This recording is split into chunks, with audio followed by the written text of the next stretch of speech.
صباحية مباركة يا حبيبتي. بصي بقى عشان تنولي رضايا، تعالي بصي على رجلي. ايه الكلام اللي انت بتقوليه ده يا هدير؟ زي ما سمعتي يا حبيبتي.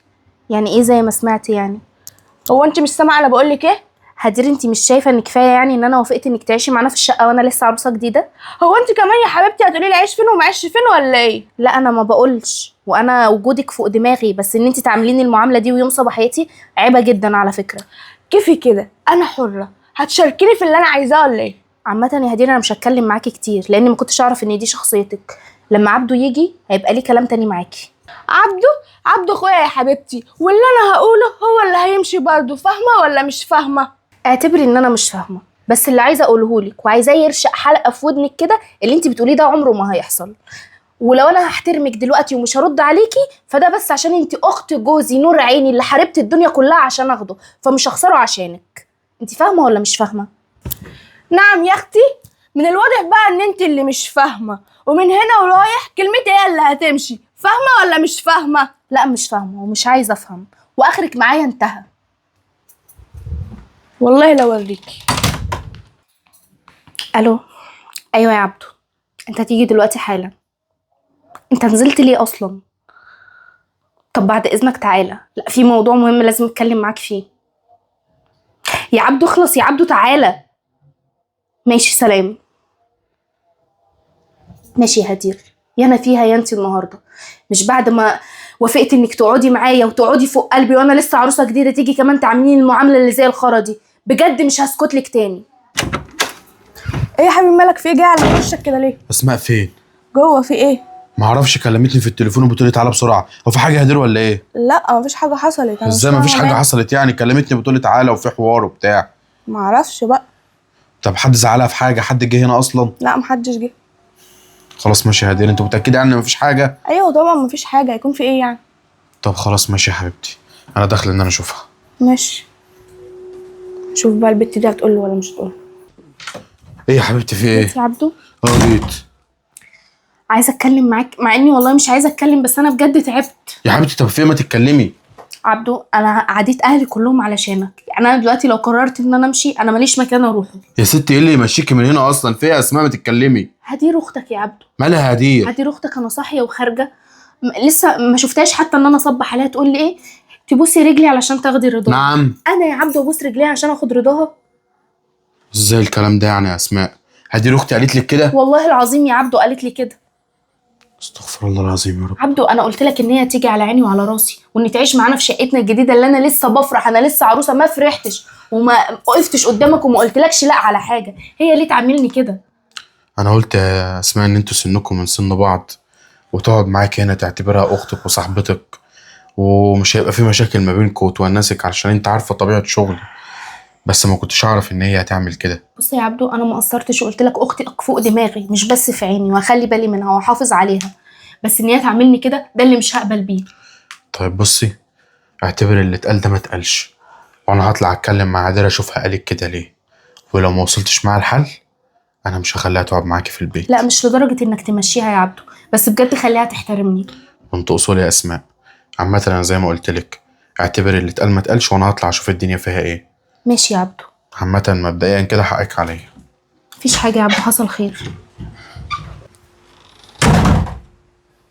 هي في ايه مالك؟ بقى بتعيشي بقى عليا الدور، وانت اصلا عامله بلوه وعامله مصيبه. بلوة ايه؟ عملت ايه؟ بلوه ايه وعملت ايه؟ يعني انت كمان مش عايزه تعترفي باللي انت عملتيه؟ في ايه يا عبد؟ عملت انا ايه؟ مراتي عملت لك ايه؟ ده لسه اول يوم لها في البيت تقول لي ابوس على رجلي ومش بوس على رجلي، فيها دي انت اتجننت ولا ايه؟ انا قلت كده؟ وحياة امك لا ما قلتش كده، انا بتبلى عليكي بقى انا ومراتي صح؟ طب وانا اقول لها كده ليه يعني؟ وانا اعرف بتقولي لها كده ليه؟ ما انا جاي اسالك عشان افهم منك، قلت لها كده ليه؟ انا ما قلتلهاش حاجه.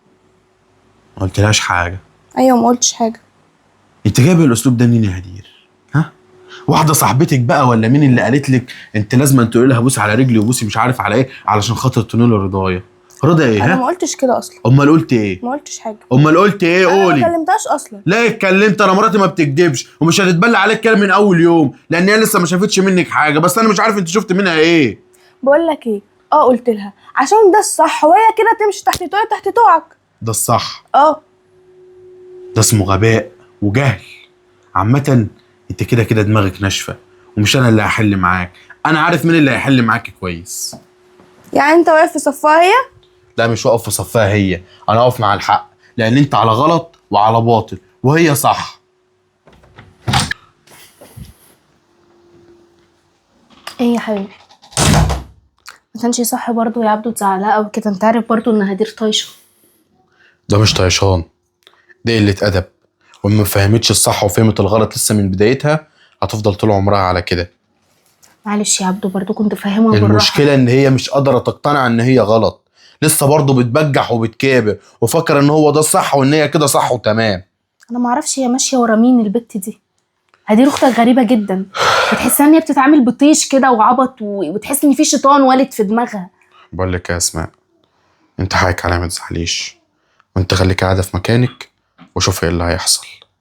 أنا مش عايزاك هكلمك. بس يا عبدو تخسر اهلك ولا أنا مش بخسر حد، أنا بس بفهمها إنه ده غلط، وطالما هي ما رضتش تفهم مني يبقى أكلم بقى عليه يجي يفهمها بطريقته. ماشي يا عبدو، اللي انت شايفه صح اعمله. ماشي أنا جايلك تاني. ماشي يا حبيبي، ربنا يهديكوا على بعض. ايه يا هدير؟ ايه يا علي تعالى. عامله ايه؟ الحمد لله. ايه بقى اللي اخوكي بيقوله ده؟ في ايه؟ انت عارفه كويس انا جاي ليه. طب وبعدين يعني، وبعدين قول اللي انت عايزه. وبعدين انت عايزه ايه بقى بالظبط؟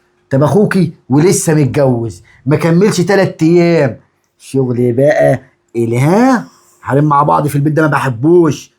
البت شكلها غلبانه. وانت عايزها تركب وتدلدل يعني ولا ايه؟ البت لا ركبت ولا دلدلت ما ولا هو لازم كلمت. يتذبح لها القطه في الاول. ده جوزها مش انتي. لكن انت بقى تبقى قاعده زي الخازوق هنا في قلب البيت وتعملي مشاكل، هاخدك اوديك عندي. سامعه ولا مش سامعه؟ يا هدير يا هدير، احنا ملناش الا انت، وانت اختنا الوحيده. اسمعي، انا عايز اقول لك نصيحه لوجه الله، اخوك عبده بيحبك، باللي انت بتعمليه ده هتكره اخوك فيكي وهتخربي بيته. هو انت فاكره اللي بتعملي دي اخرته ايه؟ ها؟ اخرته ان مراته هتتخانق مع اخوكي او اخوك هيتخانق معاها. ما هو لو دافع عنك هيتخانق مع مراته، هيحصل مشاكل ويحصل طلاق وبيتها يتخرب، وفي الاخر يبقى مين السبب؟ هدير، انت اللي هتطلعي وحشه في الاخر. يا هدير فكري في اللي انا بقوله لك كويس، عشان بعد كده ما تقوليش يا ريتني. انت فهماني ولا انت مش فهماني؟ فهماك يا علي، فهماك، وانا فعلا غلطت في اللي انا عملته، ما كانش ينفع ان انا اعمل كده، وانا اعتذر لها. يا رب تكوني مقتنعه باللي انت بتقوليه ده يا هدير، وفعلا تكوني حاسه ان انت غلطتي بجد، عشان البني ادم لما بيحس انه غلط يعرف يصلح. مقتنعه ما تقلقش. انا همشي وبكره اسمع ان الحوار خلص. سمعاني؟ قربي من مرات اخوكي، خليها صاحبتك، افهمي تبقاش عدوه ليكي. مش هقول لك تاني يا هدير. السلام عليكم. عليكم السلام. عايزه حاجه؟ لا، وعنده حق فعلا، لازم اعتذر لها. اسماء، ايوه يا هدير. معلش حقك عليا، ما تزعليش. انا مش زعلانه منك يا هدير، بس انا عايزه اوعيكي الحاجه. انت هيجيلك يوم من الايام وتتجوزي، وانت اكيد طبعا عارفه كما تدين تدان، فهيجيلك يوم وتقعي في نفس اللي انت بتعمليه، فما تعمليش الغلط عشان ما تقعيش فيه. انا عرفت غلطي وجاي اعتذر لك عشان كده، وبعدين احنا اخوات يعني، واي حاجه انا واقفه معاكي وافضل جنبك ونساعد بعض، وما تقلقيش في اي حاجه. انا مش قلقانه من حاجه، وبعدين يعني اي حد تبع عبده في عيني وفي قلبي ما ينفعش ازعل منه، وانا مش زعلانه منك في حاجه. مش احنا اخوات مش اي حاجه، تعالي بس والنبي مش عايزاكي تبقي زعلانه مني. انا مش زعلانه منك، وحصل خير يا ستي. ويلا بقى عشان تعملي معايا شويه حاجات في المطبخ. هتسيبيني اعمل لوحدي وانا لسه عروسه ولا ايه؟ لا يا ستي، يلا النوم. يلا يلا. الله الله الله الله، ما احنا بقينا حلوين اهو. يا عبدو خلاص مفيش حاجه. مفيش حاجة؟ مفيش حاجه خلاص والله. متأكدة؟ انا بكلم اسماء، متأكدة يا اسماء ان مفيش حاجة؟ يا حبيبي مفيش حاجه خلاص. هدير زي اختي برضو.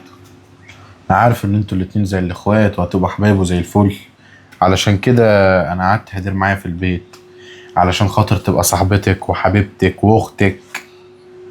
ولا ايه يا هدير؟ والله انا اعتذرت لها وهي عارفه بقى خلاص، انا قلت لها احنا اخوات. اهم حاجة بس الاعتذار ده يكون من قلبك، والله من ما يكونش اعتذار كده وخلاص. ما كنتش مضطره ان انا اعمل كده يعني. انت عارف يا هدير ان انا منقي اسماء مخصوص علشان خاطر هي بتحبني وبنت ناس وبتفهم في الاصول وطيبة وكل الحاجات دي، فبالله عليك انا مش جايب واحدة من الشارع ولا واحدة وخلاص. انا عارفه والله، وانا قلت لها حقك عليا وما تزعليش من اي حاجه. عامة مش عايزك تزعلي برضه يا اسماء، مفيش حاجه يا عبدو، وانت عارف ان انا بحب اهلك كانهم انت بالظبط. انا مش عايزك تيجي على نفسك عشاني، انا عايز لو في قلبك اي حاجه تقولها دلوقتي. لا خلاص مفيش اي حاجه، انا متأكدة؟ سامحت يا هدير. متاكده. خلاص ماشي، انا اتمنى ان انتوا تبقوا كويسين احنا كويسين اهو، خلاص بقى نروح نعمل الاكل ونظبط المطبخ. قبل ما تروحوا تعملوا اكل وتظبطوا المطبخ. خليك عارفه ان نكد مرات اخوكي من نكد اخوكي، لان انت لو نكدت عليها هتيجي تنكد عليا. ما خلاص بقى، ما بقاش قلبك اسود بقى، ما قلنا مش خلاص. اسود يا هدير، بس انا بخاف، انا بقلق كده دايما. لا ما تقلقش. طيب خلاص، يعني انتوا تبقوا كويسين. أه. ماشي، يلا اعملوا بقى لي تعالى. بقى اكل. ماشي يلا. عينيا.